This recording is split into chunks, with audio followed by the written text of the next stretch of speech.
Hi, folks. This is the legislative kind of update for this week. Not a whole lot on the voting calendar, but we'll talk about kind of how the week transpired. First, we're going to talk about H.R. 5587, which is the HEATS Act.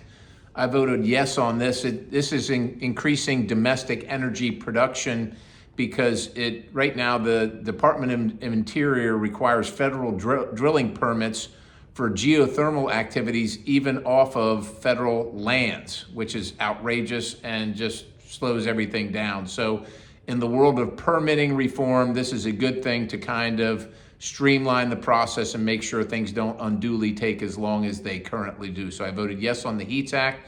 We have H.R. 4690, the Reliable Federal Infrastructure Act, which I voted yes on that.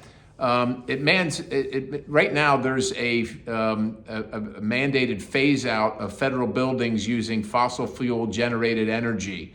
And so, of course, that makes the cost of energy go sky high because they're purchasing or making the buildings to only be able to use wind and solar, which are the most expensive forms of energy generation in the country. So, look, we can have an above all approach, but just let the building construction and user use whatever energy is most available and is most efficient and is most affordable. And that's what we want to do. So I voted yes for that bill.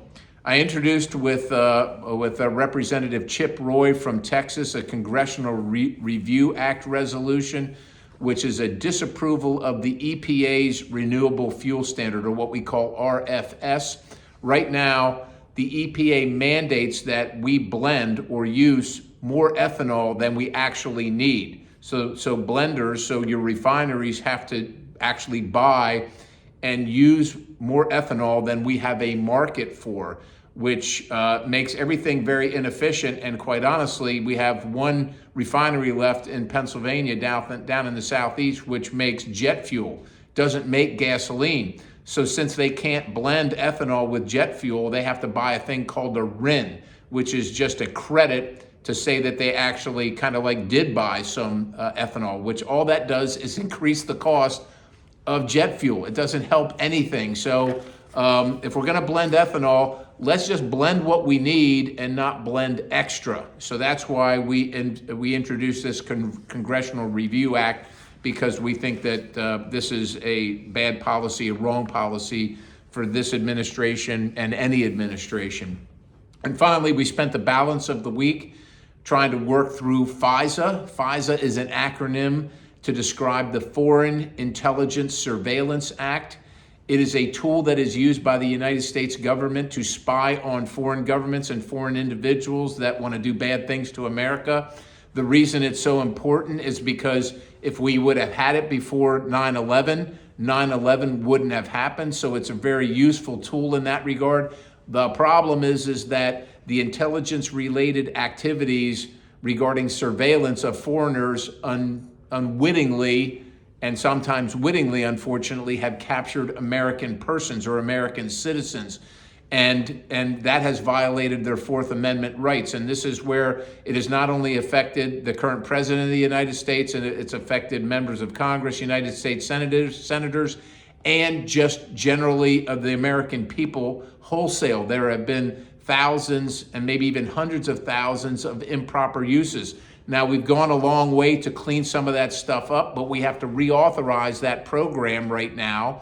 And we want to be able to go after foreigners that want to do bad things for America, but we want to make sure that it's as tight as possible and that Americans' civil liberties and constitutional protections remain in place. And we also want to make sure that there are the correct and appropriate penalties and accountability for the people in this awesome position of power who abuse it. And it has been abused. And it is really, really difficult to get to a place where we can agree on that. There are people that want the status quo. They don't want anything changed. They're for the intelligence community doing whatever's necessary, including collecting on American citizens if that's what it takes. There are people here that don't want the intelligence community to collect anything, regardless, and And there are also people that want to put provisions in the bill which would make it very difficult to use the tool against foreigners, but also to use it against their political allies. So that's the dynamic here. I will also tell you this, from my standpoint, I think that at this time, while we're talking about spying on American citizens, that dealing with a central bank digital currency. And if you don't know what that is, that's where you wouldn't use your dollars. You would use a digital currency that is controlled by the government to make your purchases. I want to disallow that, and I think it is the ultimate surveillance tool. We have a bill to do that. We've been given promises that we're going to pass it, that we're going to run it on every single piece of legislation until it passes. We want to attach it to this bill because we think it's the ultimate surveillance tool, and FISA, of course, is the Surveillance Act. So we think it's completely germane, and we're having difficulty with that, even though every single member of the Republican Party in the House of Representatives voted in favor of this the last time that it was up for a vote. So the question is, will the Senate vote for it? The Senate voted on a version. It was not an appropriate version, but they voted on a version and sent it to the House just a couple months ago. So we think the time is right to make sure that we're not giving the federal government the authority, and that we're speaking very loudly that the federal government should not have the authority to control our bank accounts, what we purchase, how much we pay for it, who we buy it from, when we buy it, those are all absolute real possibilities if they ever create a central bank digital currency. And so we want to speak very loudly. There are currently regulations in place that say you can't do it, but we need, I think, a law that says absolutely no central bank digital currency. And so we are fighting for that right now to make sure that your privacy and freedoms are respected. So that's what's going on in Washington, D.C. right now. I hope you have a great weekend, and we'll see you next week. God bless you.